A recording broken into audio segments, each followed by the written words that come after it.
Alam nyo ba guys, kung nalaman ko lang tong information na to, nung una pa lang, nung bago pa lang kami mag-apply ng Express Entry, malamang guys hindi ako tumuloy.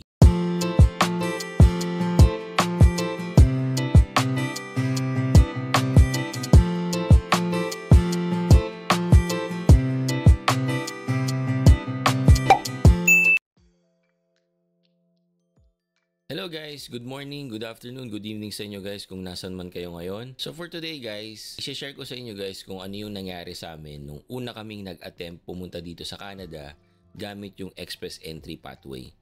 And unfortunately guys, is a sad story. But before that guys, disclaimer lang po ulit, hindi po ako immigration consultant or connected sa any consultancy company. Lahat po ng sinishare ko sa inyo is based lang po sa aking experience at sa mga research ko lang din. And also guys, hindi po ito video para turuan kayo kung paano gumawa ng Express Entry profile. Para din po makasunod tayo dun sa story, bibigyan ko muna kayo ng konting idea kung ano bang nangyayari dun sa Express Entry system. Pero guys, hindi na ako magpupunta dun sa nitty-gritty na details kasi mahaba po talaga kung talagang i-explain ko sa inyo yung lahat ng nakapaloob dun sa Express Entry system. Okay? So let's go to yung sa canada.ca. First po, ano ba ang Express Entry? Okay? Ang sabi dito guys, Express Entry provides a pathway to permanent residence for skilled workers in Canada or overseas. So ito po yung system ng Canada na magbibigay sa inyo ng opportunity lalo na sa mga skilled worker para ma-permanent resident kayo dito. So it doesn't matter po kung nasa loob or nasa labas kayo ng Canada.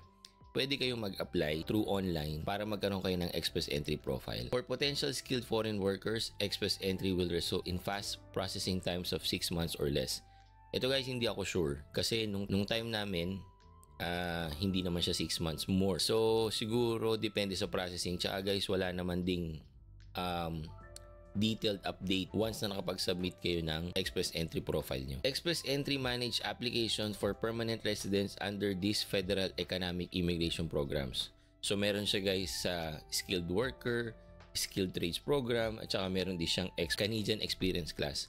Research nyo lang guys kasi kung i-discuss ko yan, mahaba po talaga yan. Pag chinek nyo yan guys, sasabihin lang sa inyo yung mga eligibility requirements para makapasok kayo sa mga program na yan. Yung pang-apat guys, dito kami nakapasok. Provinces and territories can also recruit candidates from Express Entry through their provincial nominee program. Ito na po yung second attempt namin, kaya kami na PR dito. Pumasok kami sa PNP at yan din po yung sinasuggest ko talaga na kung meron kayong chance na pumasok sa any PNP program ng isang province, pasukin nyo guys. Kasi pag na-nominate kayo dito, nakatanggap kayo ng ITA from that province, makakatanggap kayo guys ng instant 600 CRS points na makakatulong po sa Express Entry profile nyo. So ito guys lang yung diagram na nag-explain sa inyo kung paano nagwo-work yung Express Entry, right?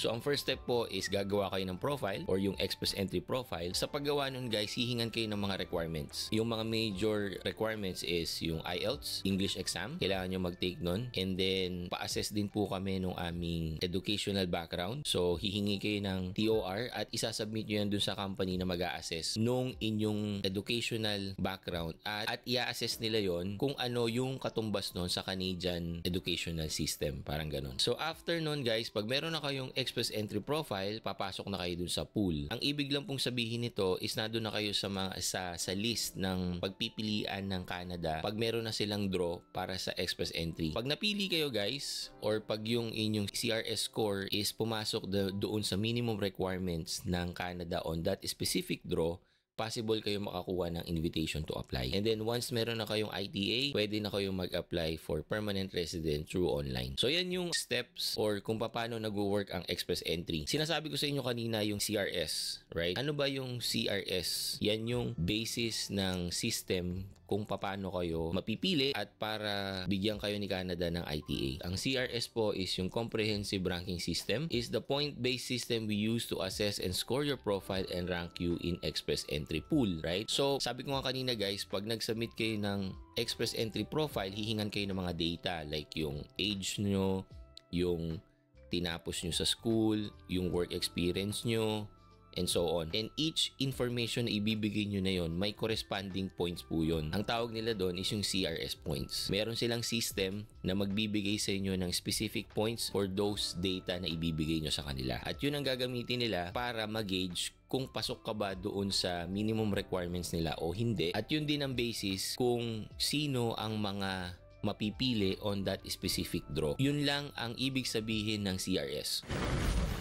Sa IRCC din na website, meron silang tools na pwede nyong ma-utilize para mag-gauge nyo na or makita nyo kung ano yung current nyo na CRS score bago kayo mag-apply ng express entry. Alam nyo ba guys, kung nalaman ko lang tong information na to nung una pa lang, nung bago pa lang kami mag-apply ng express entry, malamang guys hindi ako tumuloy. Para ma-access nyo yung tool, ang tawag dun sa tool guys is CRS Calculator. Type nyo lang sa Google CRS Calculator Canada at dito kayo mapupunta guys. Comprehensive Ranking System, CRS tool. Mag-i-input kayo ng mga information nyo. After nyong maibigay lahat ng info, ika-calculate nung tool kung ilan yung CRS points. Ang sabi dito sa website, disclaimer nila na estimate lang po ito, hindi ito yung exact. Pero guys, based on our experience, kung ano yung lumabas doon sa calculator namin, yun din po yung lumabas na score namin nung nag-apply na talaga kami ng express entry profile. Ang perspective natin guys is ako na nag-fill up nung nandun pa ako sa Philippines, right? And ang ginamit namin na principal applicant doon is yung wife ko kasi siya yung may mataas na IELTS. So ang first question guys is, what is your marital status? Okay, so married. Is your spouse or common law partner a citizen or permanent resident of Canada? No. Will your spouse or common law partner come with you Canada? Yes. How old are you? 35. What is your level of education? Ito guys, yung sinabi ko kanina sa inyo na kailangan yung ipa-assess kung ano yung educational background nyo kasi kakailanganin nyo yun dito. So, kay Mrs. noon, meron siyang master's degree, kaya master's degree. Next question guys is, have you earned a Canadian degree, diploma, or certificate? No. Official language, Canada. So, ito naman guys yung sa language exam. Kaya din siya major requirements bago kayo mag-apply ng express entry. Question nga dito guys, bakit 2 years? No? Kasi guys, ang validity ng IELTS or yung language exam mostly 2 taon. Validity din guys nung inyong express entry from the time na nag-submit kayo is 2 years din. Which language test did you take for your first official language? So for us, IELTS po. Backstory lang din, nung una kaming nag-take ng IELTS, yung wife ko, na perfect niya lahat maliban dun sa writing. So 6.5 siya sa writing. Nung nagko-compute ako dito, parang lumabas ang score namin mga nasa 415 or 20, parang ganun. Or mga 410. Pero guys, nung pinerfect ko lahat, pumalo kami ng mga 440 or something. Kaya sabi ko sa wife ko, subukan mo mag-retake, right? So, nag-retake si wife and then yung second attempt niya na perfect niya lahat. So, perfect natin lahat dito dahil yun ang aming score that time. And then, do you have other language? Of course, not applicable. Under work experience naman guys, in the last 10 years, how many years of skilled work experience in Canada do you have? Of course, none. In the last 10 years, how many total years of foreign skilled worker experience do you have? So, yung experience nyo kung saan kayo nakatira or kung nasan kayo. So, for us, more than 3 years na kami nag-work na sa Philippines. Do you have a certificate of qualification from a Canadian province, territory, or federal body? No. Do you have a valid job offer supported by a labor market impact assessment? Kung may LAMIA kayo guys, of course, wala kami yan. Do you have a nomination certificate from a province or territory? Kung may PNP kayo guys, of course, no. Do you or your spouse or common law partner have at least one brother or kung meron kayong relative dito sa Canada? No. What is the highest level of education for which your spouse, common law partner has? So,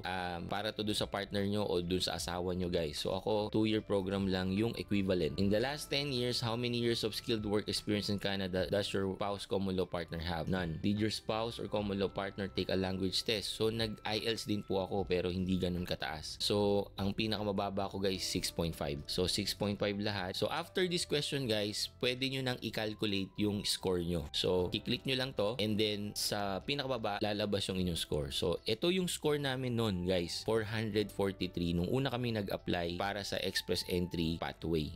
443. And that time, ang minimum required points is nasa 490 or 480, mga ganon, diba? So, short kami ng mga 40 points, right?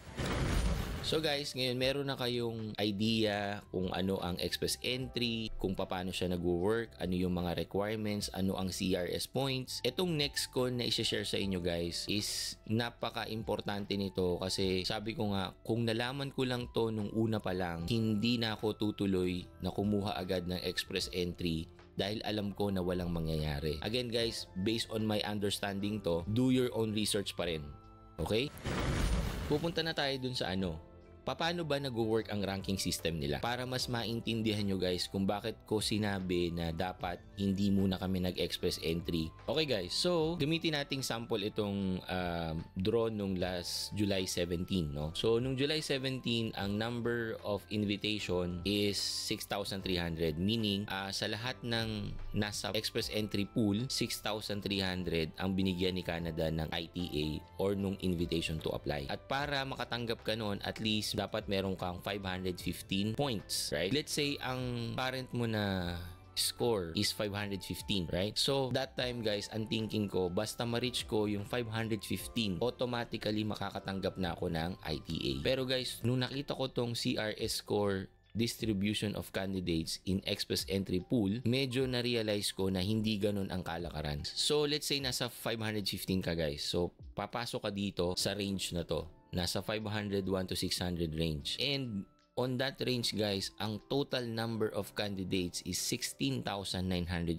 And kanina guys, ang in-invite lang nila is 6,300. So, merong 10,000 mahigit na hindi nakatanggap ng ITA. So, probably guys, kung mas mataas ang score mo, mas mataas yung chance mo na makatanggap ng ITA. So, kung nasa 515 ka lang, ang dami mong kalaban on that range, right? 16,000 plus kayo na mag-aagawan sa invitation to apply ng Canada. Kaya din, walang guarantee kung nandun ka lang sa saktong CRS points. Kailangan mag-aim kayo ng mas mataas. Kasi, let's say, kami noon, nung pumasok kami on the second time, ang CRS score namin is nasa 1,000 plus. Kasi nga, nakapasok kami dun sa PNP program. Kaya nabigyan kami ng 600 points plus yung base points na meron kami na ipinakita ko sa inyo kanina na nasa 400 something. Kaya guys, yung range namin, nandito kami sa 601 to 1,200.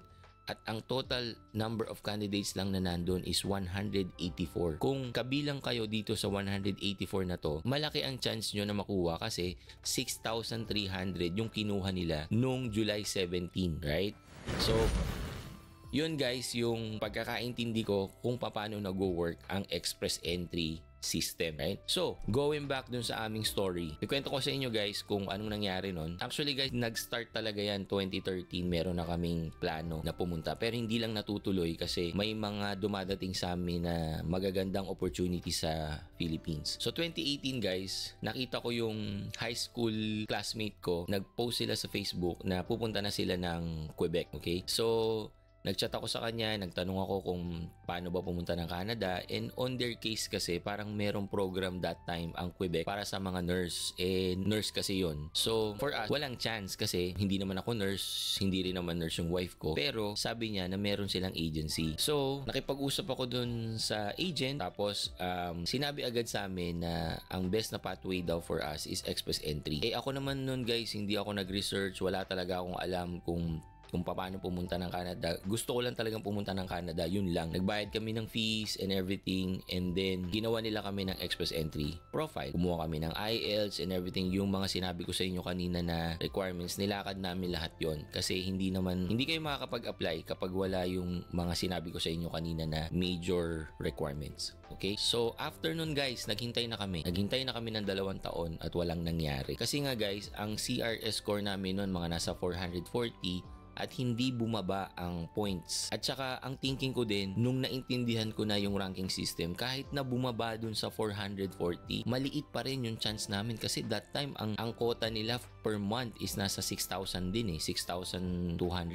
Nung nakita ko yung range kung nasan kami, nasa 15,000 ang nandun sa range na yon. So napakaliit ng chance na makuha kami para sa express entry. Kaya din medyo hindi maganda yung experience doon sa agency na yun. yon. Kasi guys, ang thinking ko kasi, pag consultant ka, kasi consultant din naman ako guys, ang first talaga namin dyan, pinoprofile namin yung client. Ano ba yung mga strength niya, ano yung mga weakness niya, saan siya mas okay, and then on that, gagawa kami ng plano para ma-reach niya kung ano yung goal niya at kung ano yung kailangan niya ng mga services, right? Ganun yung expectation ko guys, pero doon sa una naming agency, wala pong nangyari.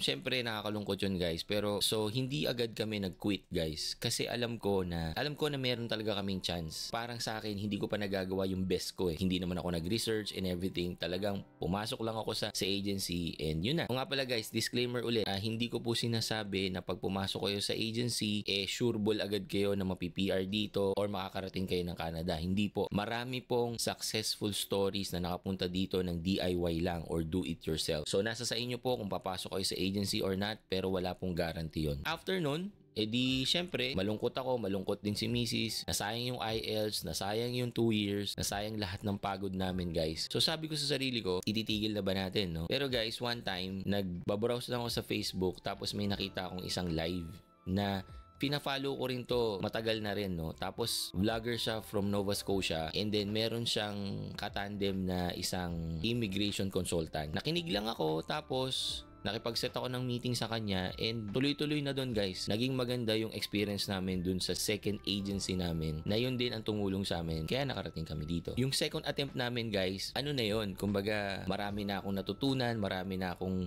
ni-research, marami na akong napanood ng mga vlogs about Canada.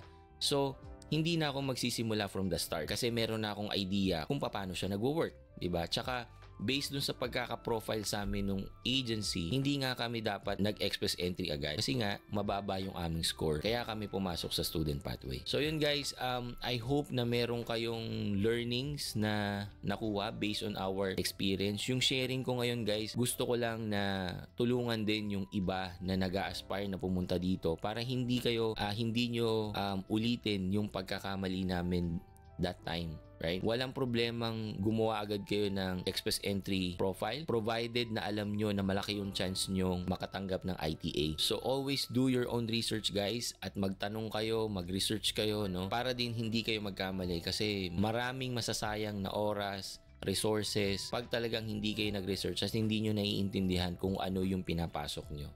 Okay? So yun lang guys, maraming salamat po ulit sa panonood and see you again on my next video. Peace.